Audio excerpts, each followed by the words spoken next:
Cease fire हो जाएगा। लेकिन पब्लिक को इसके बारे में सबसे पहले डोनाल्ड ट्रंप की सोशल मीडिया पोस्ट के थ्रू पता चलता है। ट्रंप कहते हैं कि रात भर टॉक्स चली जिन्हें अमेरिका ने मीडिएट किया और उसके बाद इंडिया और Pakistan full and immediate cease fire के लिए तैयार हो गए। लेकिन इसके कुछ ही घंटे बाद ही पाकिस्तान ने सीज फायर वायलेशंस करने शुरू कर दी। पाकिस्तानी हारे तो पलट के एक बार फिर आता है। यहां पर एग्जैक्टली क्या हुआ इस चीज पर रिपोर्ट्स अभी क्लियर नहीं है, लेकिन एक चीज क्लियर जरूर है, पाकिस्तान की आर्मी और पाकिस्तान की सरकार पर भरोसा करना बहुत मुश्किल है। सालों से जिस पाकिस्तानी सियासत ने अपनी जमीन पर आतंकवाद को सपोर्ट किया है, स्पॉन्सर किया है, उसकी हरकतें अचानक से बंद हो जाए, क्या ये एक्सपेक्ट किया जा सकता है? इसी मामले को ही देख लीजिए। पिछले वीडियो मैंने आपको बताया था कि पहलगाम आतंकी हमले की जिम्मेवारी ली थी पाकिस्तान के टेरर ग्रुप टीआरएफ ने। यह आतंकी संगठन लश्कर-ए-तैयबा का एक शैडो ग्रुप है। इसके रिस्पॉन्स में इंडिया ने लॉन्च किया था ऑपरेशन सिंदूर और पाकिस्तान में 9 अलग-अलग टेररिस्ट साइट्स पर अटैक किया। प्रेस ब्रीफिंग में बताया गया कि इन टारगेट्स को क्रेडिबल इंटेलिजेंस इनपुट के आधार पर चुना गया था ताकि सिविलियन इंफ्रास्ट्रक्चर को डैमेज ना हो और सिविलियन लाइव्स का कोई लॉस ना हो। 9 terrorist camps were targeted and successfully destroyed. The locations were so selected to avoid damage to civilian infrastructures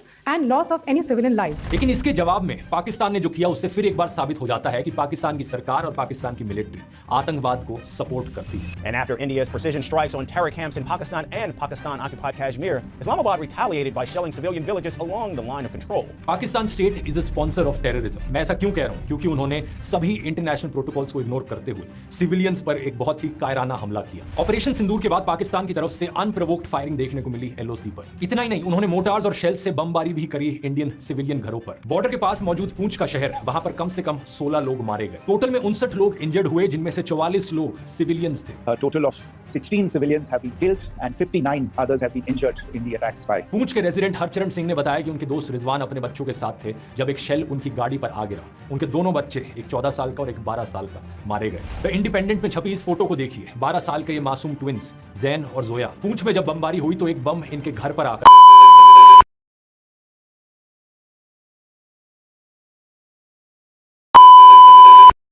तो आप 25 करोड़ अवाम की इकोनॉमी को खतरे में डालना चाहते हैं, ये बात करके कि जी एफएटीएफ को टैग करें और पाकिस्तान के ऊपर पाबंदियां लगे। इसका मतलब है कि ध्रुव राठी ने अपने इस व्लॉग के जरिए कोई पाकिस्तान की इस्लाह करने की कोशिश नहीं की, अपने निजाम में जिसको वो समझते हैं दुश्मनी निभाने की कोशिश की है। उसके बावजूद हमारा एटीट्यूड यह है कि हम उनकी पुरानी खिदमात को जीरो से मल्टीप्लाई नहीं करेंगे।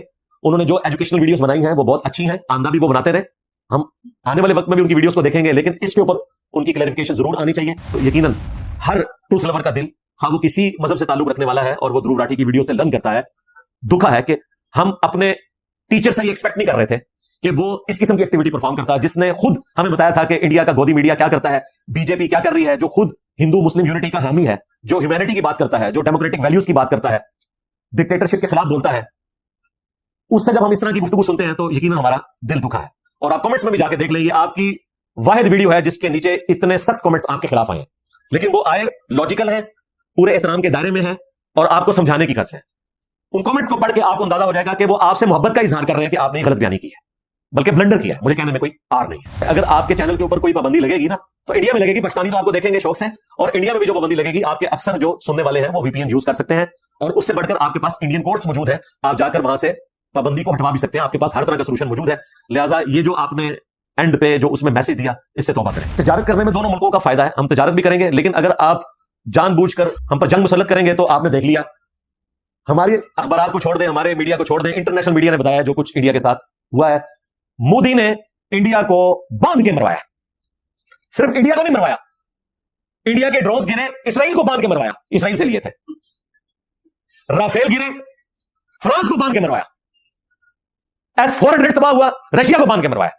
इतने मुल्कों को बांध के मरवाया, और चाइना जो उनका अजली दुश्मन था वो तो बगले में जा रहे हैं। देखें, इंडिया में जो उनके आजाद सहाफी हैं वो अब क्वेश्चन उठा रहे हैं, वो कह रहे हैं कि जी आप कह रहे हैं राफेल नहीं गिरे, तो ये हुस्न इत्तेफाक है कि जो कंपनी राफेल बनाती है उसके शेयर्स जो है वो ड्रास्टिकली गिर गए, और जो J-10C बनाने वाली कंपनी है उसके शेयर्स अपने आप ही ऊपर चले गए।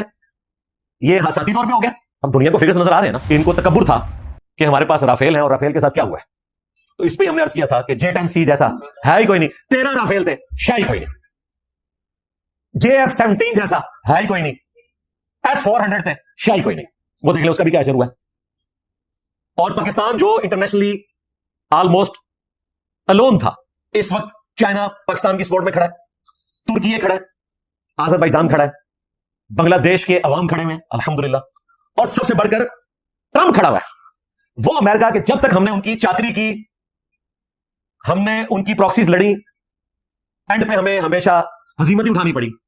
आज इंडिया उनकी गोद में जाके बैठा है, तो इंडिया को तो शुरू ही में ट्रंप ने बता दिया कि अमेरिका अपने दोस्तों के साथ क्या करता है।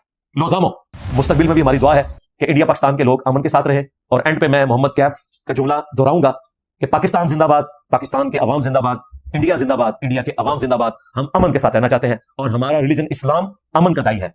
इस्लाम की डेफिनेशन है to acquire peace by submitting your will to Allah. अमन सलामती का हुसूल अपनी रिजा अपने रब के हवाले करने के बाद। अलबत्ता जहां कहीं जुल्म होगा उसको खत्म करने के लिए आप आर्म्ड कन्फ्लिक्ट करेंगे और अपने डिफेंस के लिए भी करेंगे। वो जिहाद और क़िताल हमारे दीन का हिस्सा है, बल्कि वो समम बोनम है इस्लाम का, हाईएस्ट गुड। जो एक रोमन फिलोसोफर ने कहा था समम बोनम, तो इस्लाम का समम बोनम क़िताल है। हम अमन के साथ रहना चाहते हैं, लेकिन अगर हम पर जंग मुसल्लत की जाएगी तो हर मुसलमान अपनी जान हथेली पर रखकर अपने मुल्क का दिफा करने के लिए तैयार है। और ये जो मोटिवेशनल स्पीकर आपको कहानियां करवा रहे हैं ना कि जी ये जमीन के टुकड़े का दिफा है और ये इस्लाम का दिफा नहीं हो, नस होए तुसी उसी शायरी बैठे हुए हो 100 साल पुरानी मैं इंशाल्लाह ਤੁਹਾਡੀ उस शायरी का भी किसी का पोस्टमार्टम करांगा। इन ताजा खुदाओं में बड़ा सबसे वतन है, लेकिन ये मौका नहीं, मैं इंशाल्लाह इस शायरी का भी पोस्टमार्टम करूंगा जिससे बाकी चीजों का मैंने किया निकल जाए। भाई ये उस जमाने की बात है जब अंपायर्स हुआ करती थी। अब दुनिया में कंट्रीज हैं और नेशन स्टेट्स हैं।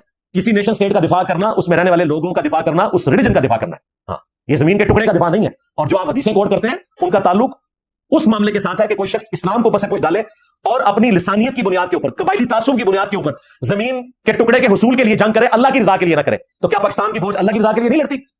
कितना मजहब का रंग है। आप कैंट एरिया में दाखिल हो जाए तो आपको मजहब का रंग नजर आएगा। इतनी दूर दराज इलाकों में उन्होंने छावनियां बनाई होंगी तो मस्जिद देखने से ताल्लुक रखेगी। मेजॉरिटी लोग नमाज पढ़ने वाले होंगे।